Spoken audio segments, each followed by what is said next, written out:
Global skill development mission में आपका स्वागत है।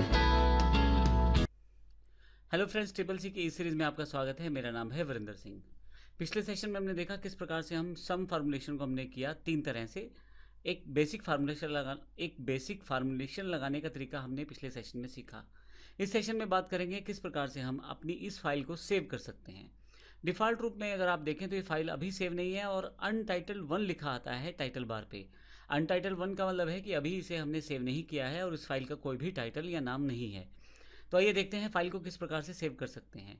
अगर आप यहाँ फाइल मेन्यू पे क्लिक करें तो आपके सामने काफ़ी सारी कमांड्स आएंगी। इसमें नई फाइल अगर आप बनाना चाहते हैं तो न्यू, पुरानी फाइल खोलने के लिए ओपन, और आपके पास जो फाइल इस वक्त ओपन है उसको सेव करने के लिए सेव कमांड का प्रयोग आप कर सकते हैं। मैं जब सेव पे क्लिक करूँगा तो मेरे पास यहाँ एक डायलॉग बॉक्स ओपन हो जाएगा। यहाँ पे मैं फाइल का नाम दे सकता हूँ। तो मुझे जो फाइल का नाम देना है माई डेटा 1, और इसे मैं सेव कर देता हूँ। आप देखेंगे कि यहाँ अनटाइटल की जगह माई डेटा 1 लिखा आ गया है .ods। आप देखेंगे कि ऊपर जो नाम है माई डेटा 1 .ods आ गया है। ods एक्सटेंशन है स्प्रेडशीट की। ये कैल्क हमारे पास जो सॉफ्टवेयर है उसकी जो एक्सटेंशन है वो .ods है, ध्यान रखिएगा। और अब यहाँ पे हमारे पास ये फाइल सेव हो चुकी है। अगर मैं इस फाइल में कुछ चेंजेस करता हूँ, मान लीजिए यहाँ मैं कुछ चेंज कर देता हूँ,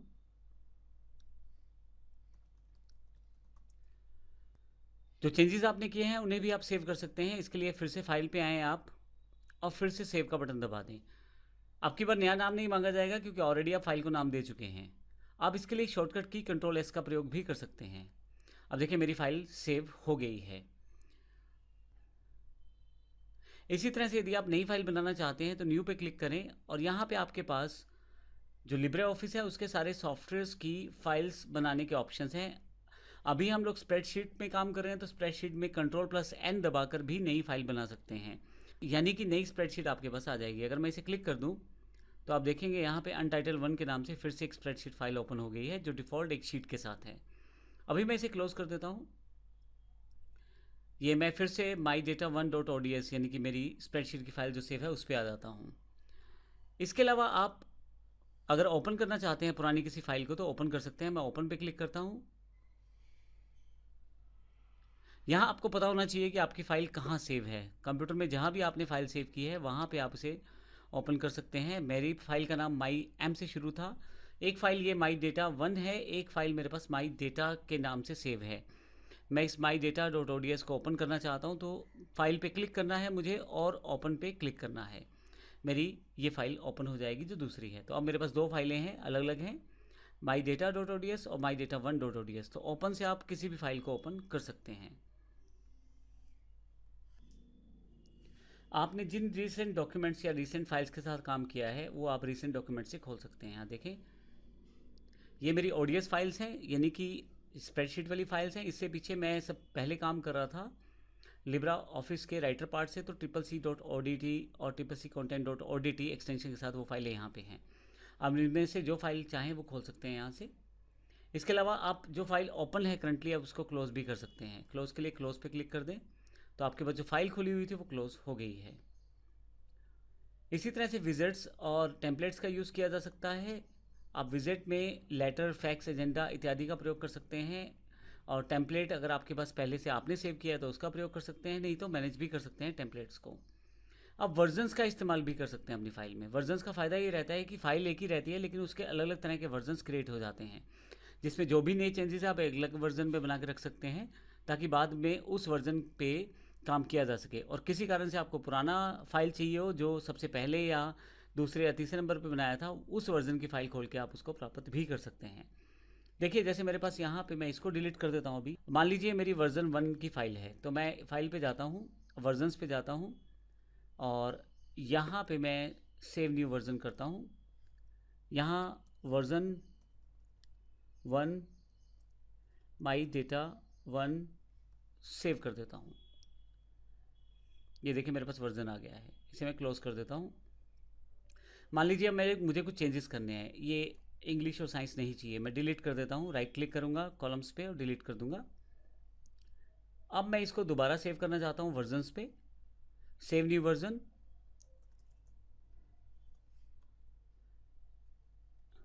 इसका नाम मैं चेंज कर देता हूँ, वर्जन 2 माई डेटा 1। ये मेरी वर्जन 2 की जगह कुछ भी आप याद रखने के लिए रख सकते हैं। अभी मैंने सिर्फ एग्जांपल लिया है, वर्जन 2 ओके कर देता हूँ। फाइनली मेरे पास 2 वर्जन हो गए हैं। आप चाहें तो और भी वर्जन क्रिएट कर सकते हैं। अगर मुझे पहला वर्जन खोलना है जिसमें मेरे पास डिलीट किए गए कॉलम्स भी शामिल हैं, मैं यहाँ से सिर्फ सेलेक्ट करूँगा वर्जन को और ओपन कर लूँगा। और यहाँ आपको बताना है कि रीड ओनली जिसमें आप चेंजेस नहीं कर पाएंगे, या ओपन कॉपी जिसमें आप चेंजेस कर पाएंगे। मैं ओपन कॉपी पे क्लिक कर देता हूँ। तो देखिए मेरे पास इंग्लिश और साइंस के मार्क्स इसमें आ रहे हैं। किसी कारण से फिर से मुझे वर्जन 1 पे जाना है, तो फिर से उस फाइल पे आऊँगा जो मेरी माई डेटा 1 फाइल है, क्योंकि वर्जन इसमें स्टोर हैं। वर्जन पे वर्जन 2 और ओपन, और यहाँ से ओपन कॉपी कर लेता हूँ ताकि मैं उस पर चेंजेस कर पाऊँ। तो देखिए इस तरह से आपके पास यहाँ वो 2 कॉलम नहीं हैं। तो इस तरह से आप डिफरेंट वर्जन्स बना सकते हैं अपनी फाइल्स का, और उसका प्रयोग आप कर सकते हैं। अभी मैं फिर से वापस अपनी मेन फाइल पे आ जाता हूँ। सेव कमांड हमने देखी है। सेव एज से आप कॉपी की तरह इसको स्टोर कर सकते हैं। मैं सेव एज पे क्लिक कर देता हूँ। एक duplicate copy my data new के नाम से सेव कर देता हूँ। तो आपके पास 2 कॉपीज़ हैं, माई डेटा 1 और माई डेटा न्यू। तो आप इस तरह से यहाँ पे अब आपके पास माई डेटा न्यू आ गया है। तो इस तरह से आप एक से ज़्यादा कॉपीज़ बना सकते हैं। सेव अ कॉपी भी सेम कमांड है। सेव अ कॉपी पे चले जाए और इसकी एक कॉपी आप सेव कर सकते हैं। आपको बताना पड़ेगा आपको सेव कहाँ करनी है। इसके पश्चात आपके पास सेव ऑल है। अगर आपके पास एक से ज़्यादा फाइल्स ओपन है तो एक साथ ही आप सबको सेव कर सकते हैं। यहाँ हमारे पास एक और इम्पोर्टेंट कमांड शामिल है इसी मेन्यू में। फाइल पे अगर आप आएँ तो आप फाइल को, यानी कि इस स्प्रेडशीट फाइल को आप एक्सपोर्ट भी कर सकते हैं। आप दूसरे फॉर्मेट में एक्सपोर्ट करने के लिए एक्सपोर्ट पे क्लिक करें। आप किस फॉर्मेट में इसे एक्सपोर्ट करना चाहते हैं, जेपीजी, पीडीएफ, काफ़ी तरह के यहाँ पे फॉर्मेट्स हैं। मैं जेपीजी भी सिलेक्ट कर लेता हूँ और सेव कर देता हूँ। और यहाँ पे कुछ सेटिंग्स हैं कि डिफ़ॉल्ट विड्थ हाइट क्या हो, रेजोल्यूशन क्या हो, और फिर आप जैसे ही आप इसे ओके करेंगे आपकी फ़ाइल सेव हो जाएगी।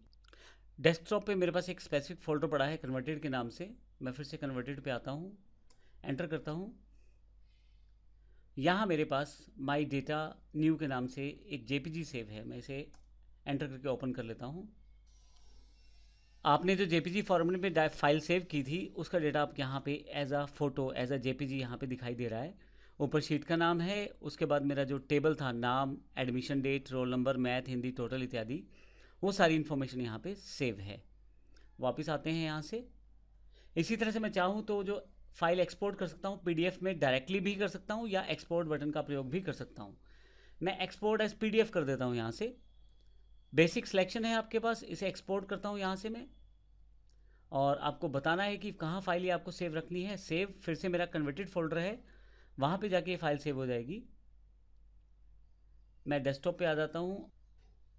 मेरे पास यहाँ कन्वर्टेड फोल्डर है, मैं डबल क्लिक करके ओपन कर लेता हूँ इस फोल्डर को। और यहाँ पे माई डेटा न्यू के नाम से मेरे पास पीडीएफ फाइल बन चुकी है। मैं एंटर कर देता हूँ। अगर आपके कंप्यूटर में पीडीएफ ओपन करने के लिए सॉफ्टवेयर नहीं है तो डिफ़ॉल्ट रूप से ब्राउज़र ओपन हो जाएगा। तो देखिए यहाँ पे मेरे पास ब्राउज़र ओपन हो गया है, माइक्रोसॉफ्ट एज। आपके पास अगर कोई और ब्राउज़र है जैसे गूगल क्रोम है या मोजिला फायरफॉक्स है तो उससे भी ये ओपन हो जाएगी। तो अब आपके पास यहाँ पे फाइल सेव हो चुकी है और पीडीएफ फॉर्मेट में आप इस फाइल को देख पा रहे हैं। शीट 1, उसके बाद नाम, admission date, roll number, math, Hindi, total इत्यादि यहाँ पे दिखाए गए हैं। अगर आप ध्यान दें तो यहाँ पे जब फाइल हमने सेव की है तो किसी भी तरह के रोज़ और कॉलम्स यहाँ दिखाई नहीं दिए गए हैं। तो जब आप फाइल सेव करते हैं डिफ़ॉल्ट रूप में पीडीएफ फॉर्मेट में या जेपीजी फॉर्मेट में या नॉर्मल फाइल भी सेव करें, तो अब यहाँ जब उसको प्रीव्यू में देखें, प्रिंट प्रीव्यू में, या आप पीडीएफ फॉर्मेट में या प्रिंटिंग निकालें इसकी, तो डिफ़ॉल्ट रूप में रोज़ कॉलम साथ में सेव नहीं किए जाते। ये बिल्कुल इस तरह से है जैसे आपने वर्ड में फ़ाइल बनाई हो या लिब्रे राइटर में बनाई हो। तो आइए वापस चलते हैं अपने फाइल पे। यहाँ फाइल पे फिर से वापस आता हूँ। आप चाहें तो सेंड भी कर सकते हैं इस फाइल को ईमेल डॉक्यूमेंट के साथ, या ईमेल एज पीडीएफ भी सेंड कर सकते हैं, या इसको email as a Microsoft Excel की फ़ाइल की तरह भी सेव कर सकते हैं और सेंड कर सकते हैं। अब इस फाइल को प्रीव्यू देख सकते हैं वेब ब्राउज़र में। अब मैं अगर इस कमांड को क्लिक करता हूँ तो मेरे पास इस फाइल को वेब ब्राउज़र में खोल दिया जाएगा। अब देखें, अगर ध्यान से देखें तो यहाँ HTML फॉर्मेट तैयार हो चुका है इस फाइल का, my data new .html file के रूप में, जो कि एक टेम्प फाइल है लेकिन ये फाइल HTML फाइल है। आप देखें यहाँ पे आपके पास सिलेक्शन भी हो सकती है और उस पर देख भी सकते हैं डेटा को HTML फॉर्मेट में, जो डेटा यहाँ शो किया गया है। तो इस तरह से आप अपनी फ़ाइल को ओपन कर सकते हैं, नई फाइल बना सकते हैं, सेव कर सकते हैं, उसके वर्जन स्टोर कर सकते हैं और साथ ही उसको PDF के रूप में या ब्राउज़र ग्रुप में देख सकते हैं। तो इस सेशन में ये सारी जानकारियाँ हमने ली। अगले सेशन से हम बात करेंगे प्रिंट प्रीव्यू, प्रिंट सेटिंग, इन सब चीज़ों के बारे में, किस तरह से हम अपनी डॉक्यूमेंटेशन या अपनी स्प्रेडशीट की प्रिंटिंग सेटअप कर सकते हैं। धन्यवाद।